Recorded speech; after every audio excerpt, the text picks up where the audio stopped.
नमस्ते। आज हम एक बहुत ही दिलचस्प चीज पर बात करने वाले हैं। एक ऐसा सवाल जो शायद कई लोगों के मन में आता होगा। क्या कोई पारंपरिक, रिच और स्वादिष्ट खाना असल में सेहत के लिए अच्छा हो सकता है? तो सवाल सीधा सा है। क्या एक ट्रेडिशनल भारतीय खाना जो देखने में काफी भारी लगता है, वो असल में ब्लड शुगर स्पाइक को घटा सकता है? सुनने में थोड़ा अजीब लगता है ना, क्योंकि आमतौर पर हमारी सोच तो यही होती है कि भारी खाना मतलब बड़ा शुगर स्पाइक। तो चलिए सीधे एक्सपेरिमेंट पर चलते हैं। ये एक्सपेरिमेंट हुआ राजस्थान में एक सड़क किनारे ढाबे पर। एक बिल्कुल ऑथेंटिक पारंपरिक लंच ट्राई किया गया। तो थाली में क्या क्या था, जरा देखिए। एक तो थी गट्टे की सब्जी, जो बेसन से बनती है। साथ में थी केर सांगरी।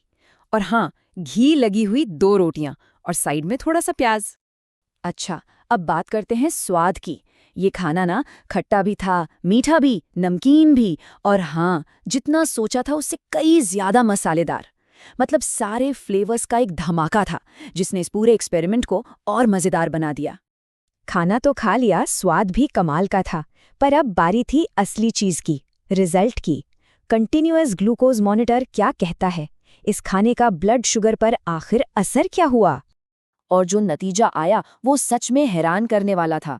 यकीन मानिए, ब्लड ग्लूकोज में सिर्फ 24 मिलीग्राम पर डेसीलीटर का उछाल आया। ये तो उम्मीद से बहुत ही कम था। अब आप सोच रहे होंगे कि 24 mg पर डेसीलीटर ये ज्यादा है या कम? तो चलिए इसकी तुलना करते हैं।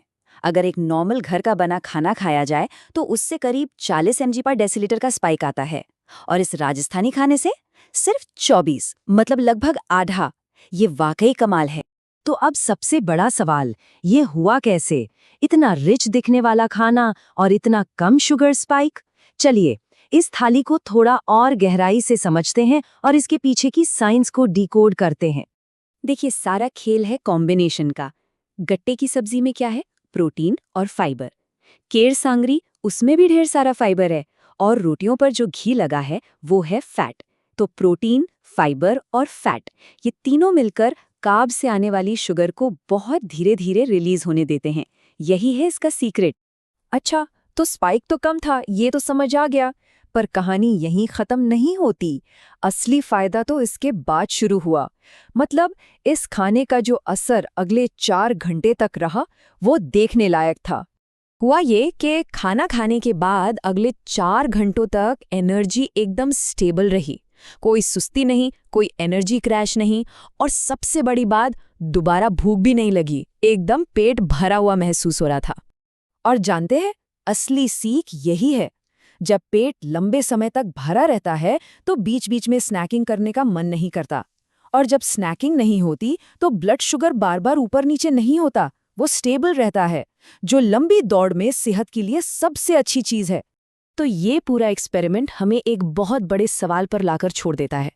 क्या ऐसे और भी परंपरागत खाने हैं जिन्हें हम अनहेल्दी मानकर बैठे हैं, जबकि असल में उनके अंदर सेहत का कोई खजाना छिपा हो? शायद अब वक्त आ गया है कि हम अपने खाने पीने को लेकर बनी बनाई धारणाओं को थोड़ा चैलेंज करें।